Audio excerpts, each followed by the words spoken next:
Yeah, you're going to have to. These last however many games we have here, it's tight. A lot of overtime games and not a lot of room when you go into the third period, and you've seen it league-wide. Brayden, I don't know if you follow the whole play, I guess, but pretty good read by Booch there to be able to pick that pass off and then start it. Yeah, great read. I think I saw more going back, and I was a little bit late on it.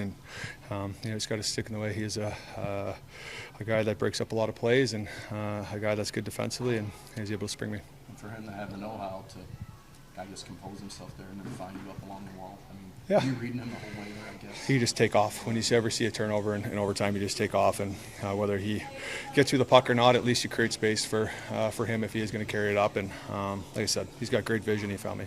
We're finding a way to win, which is great. So it's good to see Schenn going the way he is right now. Oh yeah, unreal. I mean, I think that's 3 games in a row now where he helped us score. He scored in overtime, so yeah, it's awesome. He's doing great. What do you think's been helping you guys so much? 5 in a row now and winning like games like this. I think it's more of a mentality than anything. We're playing really strong as a team, and we always have each other's backs out there. We're playing together on the ice, so that builds character, and we've showed a lot of resilience these past couple of games. So I know there's been a lot up and down, but when you have a stretch like, does it feel contagious one game to the next? For sure. I mean, like I said, we're finding ways to win. We're being resilient, so we want to continue to do that. Yeah, great play to get back, break up that play, and then find him in the zone on the stretch play, and then a great finish by Schenn there, finish that game off, no question. We've asked you so much about him just when he was going through that drought. I mean, is the confidence just there for him now, offensively, because of the things he was doing away from the puck before? Yeah, you'd like to think so. Obviously, we were, myself and the rest of the staff were not only harping on individual players, but the team as a whole, that we had to become better defensively and had better habits. And with that, hopefully the offense will come, and the guys started to buy into that, and now we're seeing that we're getting contributions through the lineup offensively now, and not having to rely on 2 or 3 guys. Guys are starting to get more opportunities, more looks at the net, and then obviously the puck's going in the net for them. After you get the first 10 minutes or so, what kind of changed in your guys' game? Yeah, I mean, we had a tough first 10 minutes. There's no question about that, but it's a tough trip, right? Like we go out and play 3 games in 4 nights, and then with the time change, travel back yesterday, and then have an afternoon game. I don't know what the odds are of teams coming from the West Coast to win hockey games, but we were able to keep it close, and then we seemed to find our legs in the second part of the first period and parts of the second.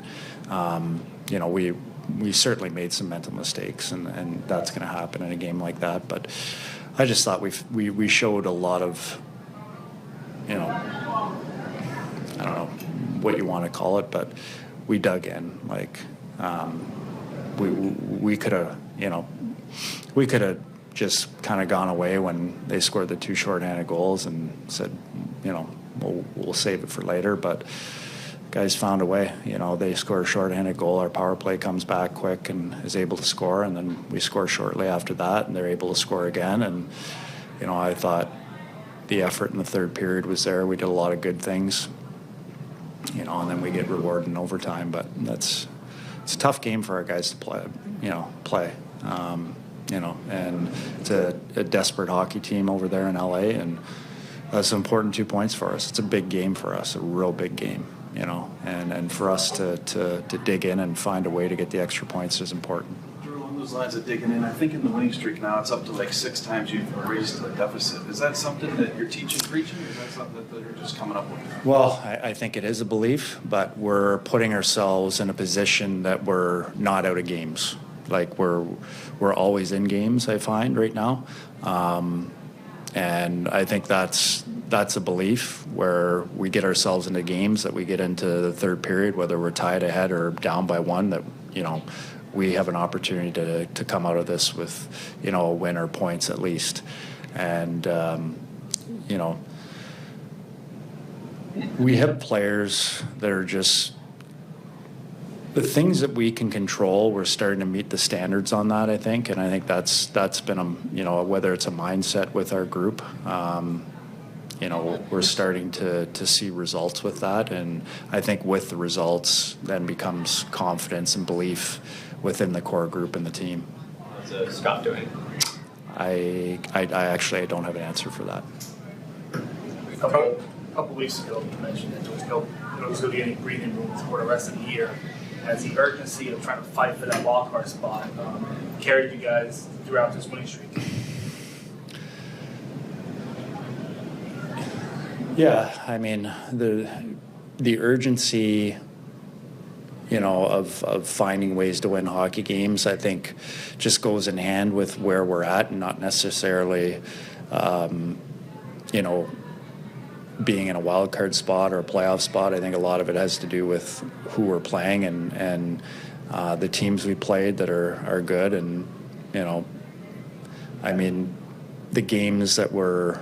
And they're all meaningful games at this point of the season and where we're at.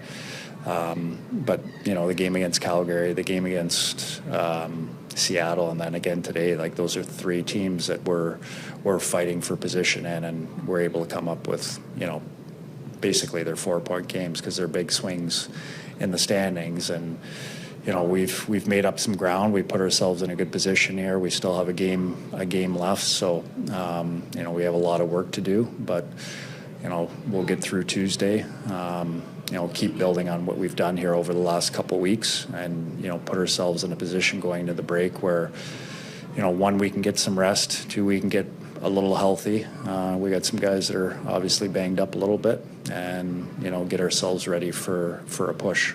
Before you got hurt, what did you think of Scott's game today? That Scott was good. He was real good on the power play, and he's doing the things that I've talked about with him and with you guys too that we need to see a little bit more of. And the puck play's always been there. He sees the ice really well, and he moves the puck real well. And today he made some real good plays to set up some goals. Is it just a process, though, from a defensive standpoint, and you just got to have the patience there? I think so. I think that's with all young players. You see that with their transition from junior to college to the American Hockey League, and then it's another step from the American Hockey League to the NHL, and the transition for those players, it's not automatic. Just because they had success in junior and college doesn't mean they're going to have success at the American League level. And it's the same coming from the American League level. It takes time. It's an adjustment for the players, whether it's forwards or D or goalies.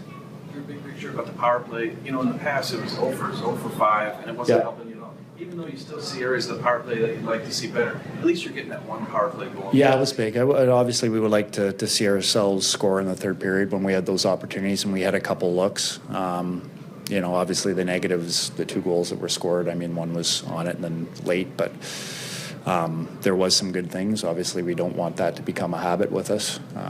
We got to be better as 2 groups, not just one, as 2 groups, to make sure that doesn't happen consistently with us.